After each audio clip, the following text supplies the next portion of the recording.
It's Garth again here, and today we're going to talk about selling meat.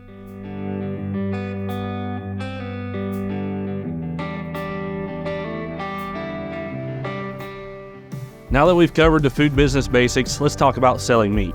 For the purposes of this conversation, we'll define meat as red meat.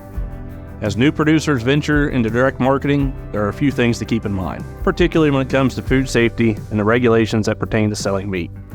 While some regulations may vary from state to state, generally, in order to sell meat, it has to come from an animal that was harvested at an inspected meat processing facility. A meat processor in Ohio will either fall under federal inspection by the United States Department of Agriculture, or USDA, or state inspection by the Ohio Department of Agriculture, ODA.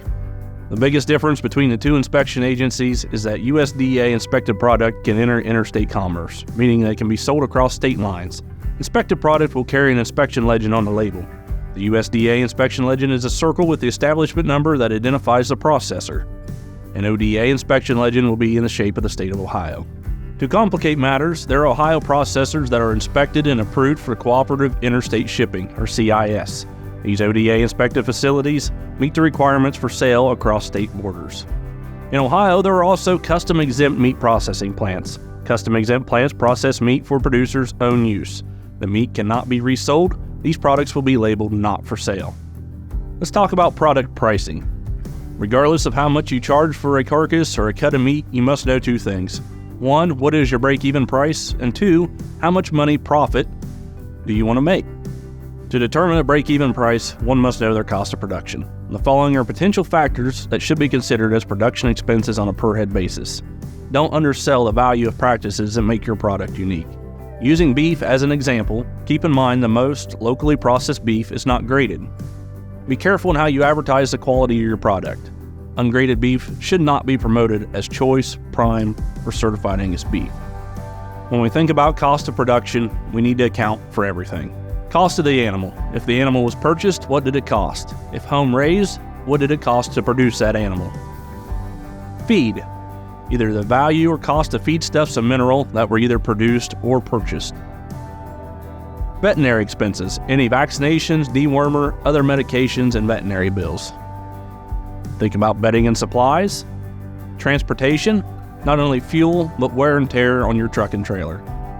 Another cost is marketing, the cost of acquiring a customer. Think back to Module 5 when we discussed how to acquire your potential customer. Lastly, the value of your time, the value of time invested on a per head average.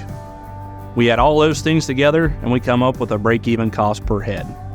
If I add my break-even and my profit and divide by carcass weight, we'll get a price per pound per hanging weight. Profit margin can be a flat rate per head or a percentage of the cost of production. Determine a margin that suits your enterprise and your customer. Often the customer will want an idea of how much meat they will be paying for. Carcass weight can be estimated prior to harvest by estimating dressing percentage.